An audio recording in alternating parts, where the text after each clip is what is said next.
Hey everybody, thanks for checking out our video today on racing metals. I wanted to discuss with you certain parts that go into a successful racing metal project. There's a lot that goes into it, so I may not cover all of it, but these are like the most important points here. First and foremost, and this is true more so than any product that we do, is time. The earlier that you can get to us and start this project, the more time that we have for design, for options on size, for quantities, etc. And it gives us a lot more freedom and flexibility. So if you can come to us 3 months before your event, 4 months before your event, and if we get done with that in 2 weeks and you get them 2 months before you need them, that is a much better problem to have than you calling me the week of your event going, where are my racing metals? It's not fun. I've had it happen. Don't do it. Time, first and foremost. Next is your design, your artwork. The more complete design that you can bring to us, the quicker that we can be done with the artwork. If you have your design in a vector file, that would be ideal. Vector files are typically .ai, .eps, .svg, or sometimes .pdf. The next thing to talk about is size. A lot of times people will be like, I don't know what size, or I'll get a request for a 1-inch metal. Most of the metals that we do, I'd say probably 95% of them are going to be between 2.5 and 4 inches. We can do bigger, we can do smaller, but you just want to be aware. If you're looking for the typical size, I'd recommend between 2.5 and 4 inches. Next thing to talk about is kind of your design itself. There's a couple things that go into it. The first thing that I wanted to talk to you about was enamel color versus just a metal finish.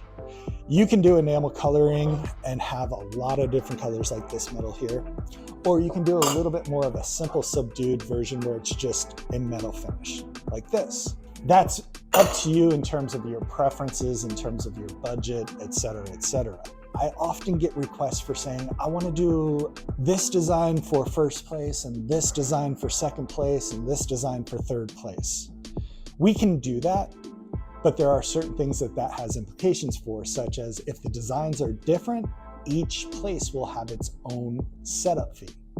And your quantity, your pricing will be based on the quantity per design that you do. One thing that we do like to do, and that's really, really nice because it saves you a little bit of money, gives you a lot of uniformity, is doing one design and then just doing different platings for each placement. For instance, shiny gold for first place, shiny nickel or antique silver for second place, antique copper for third place. Antique copper looks a lot more similar to the Olympic bronze medal. So when we say antique copper, that's why. We do have an antique bronze plating, but it looks a lot more similar to gold. So those are the general rules there. You can see a really, really good example right here. This is the same exact design, but they just did shiny gold, antique silver. What that does for you is it does kind of lower your pricing overall. One, you would just have one setup fee. Two, your quantity would be higher for the total number per design. We would just be doing a plating split. And that could be whatever you want it to be. Hey, we're gonna do 100 of them and I want 25 in shiny gold, 25 in shiny nickel, 50 in antique copper. Whatever that plating split works for you, we can do that. Another thing that I wanted to talk to you about was putting a date on the design. We can do that, but that does make your design perishable. So if this is a design that you want to use year after year, you may not want to put the design on the metal itself. So one thing that you can do if you want to include that year is we can do a printed ribbon, like you can see here. For these printed ribbons, you could in theory make one base design, order that year after year, and then we just change the date on the ribbon. Ribbon setup fees are much cheaper than a metal setup fee. So that's one really good way. If it's going to be something that's used from year to year, you don't want to put the date on there and make it perishable.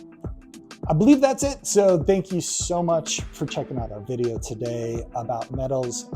There's a lot that goes into it. So please, if you have any questions, feel free to call us, email us, request a quote, and we're more than happy to give you samples of previous projects, kind of guide you through this process. If you have any questions, give us a call. Thank you so much. Have a great day.